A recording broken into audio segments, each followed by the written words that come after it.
दिनैहाय थारमाने आङो दहाय सिगाङावबो मोनसे खालामखांबाय आरो सेकेन्डआव आं बै सिउगुरि प्राइमारि मैथाबारियाव 50 जन खेबसे खालामबाय आरो दिनैहाय बाव गोख्रों आफलागाव प्राइमारि सिङाव थानाय इयुथनि मावथिफारिया बिथांमोनहा इयुथ अफिसाव थायोमोन। गोदो बिथांमोना आंनि जानानैनो सान हर खाथिनानै आंखौ देरहासार खालामहरनाय गोख्रों वार्कारफोर। दा बिथांमोना दिनै फिन आंनि खावलायनाय बादि बिथांमोनखौ आं खावलायदों। बिथांमोना खावलायनाय बादि दिनैहाय बिथांमोना नुजानानै आंजों थाफानानै खामानि मावनो होननानै बिथांमोना दिनैहाय आंजों आखाइ हमफैदों।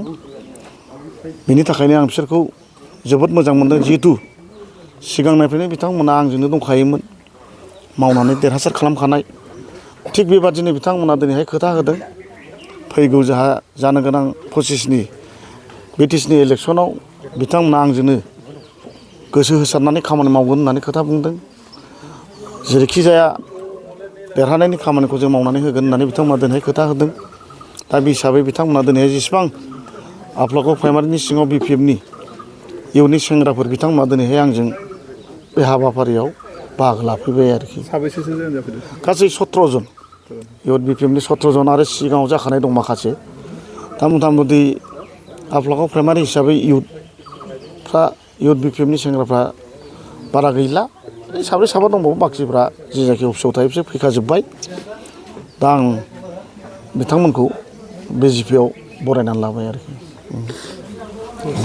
दिनैहाय बे सुखानसरा प्राइमारिनि सिङाव थानाय गपिनाथपुर गामिनि आं जा अर्जुनफोरनि न'आव नुजाफैनानै दिनैहाय आं जयनिं हाबाफारि लाफैदों।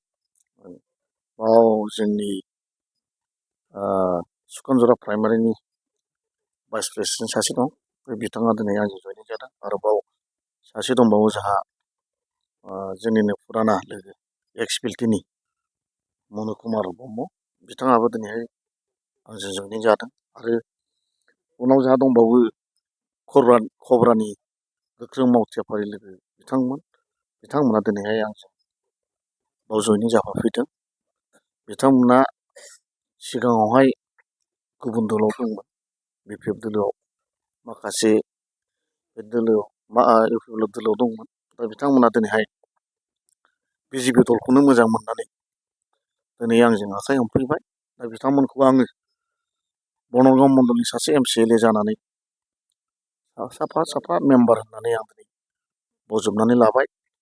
आसा खालामदों बिथांमोना निस्सय आरो खोथा होबावदों बिथांमोना, आरो गोबां फैबावनांगौ दं। बेखौ सारजों उनाव रायज्लायनानै जों जयनिं हाबाफारिखौ लाबावगोन। बिथांमोना दिनै फैग्रोबाय, जा नुदों बिसोरनोसै, फैग्रोबाय। गोख्रों वार्कार बिथांमोना आदिबासिनि नैबे खबरानि माखासे गोरा हार्डक'र लिडारफोर दं, बिथांमोना दिनै नुजाफैबाय। दा बेफोरखौ नायनानै बनरगाव समस्ति हिसाबै BJPआ देरहानाया खाथां आं होननो हायो। आरो गोबां फैबावगोन, लागासिनो दं। दिनैहाय आं मोनब्रै जायगायाव लाखांबाय। दिनै बेजों मोनबा जाबाय।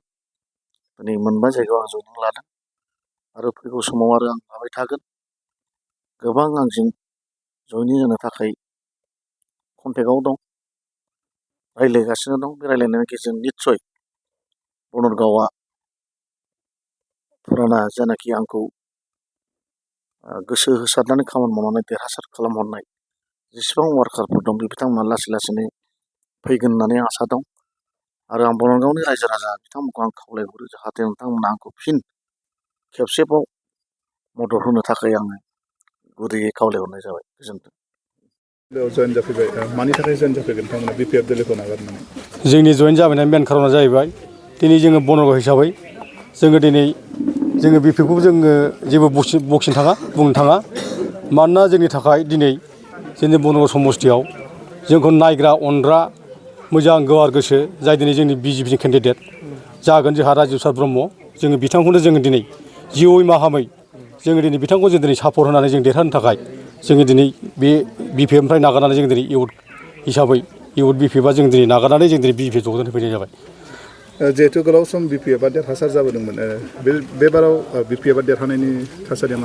गैया, जेबो लाइन गैया। जोंनि बनरगाव हिसाबै दैदेनगिरिफ्रानो बिपिएम दैदेनगिरिफ्रा रावबो थिग गैला आरो जोंखौ लिडिं खालामग्रा रावबो गैला आरो बनरगाव समस्ति हिसाबै देरहानांगौआनो खुनु नुहुरखायासै हाखाला आरो जिर' जाखाबाय बिपिएफआ 100% आरो जोंनि इउथआ जों गासिबो दिनै फैजोबखाबाय आफाना दिनै दंबावो साब्रै साबासो दिनै बिसोरखौबो जों कन्टेक्टआव दंगासिनो बिसोरबो थाबैनो फैगोन आरो जों बिसोरखौ थाबैनो लाबोगोन जोंनि बे बिजेपि पार्टियाव राजिब बांगाल ब्रह्मआ बा बिजेपिआ फिन देरहाफिननायनि चान्स दङ नामा बेबायदि 100% जों बेखौ नुहुरनानैथ' जों फैदों नङाबाथ' जों ओरैनो फैया जाबाय दे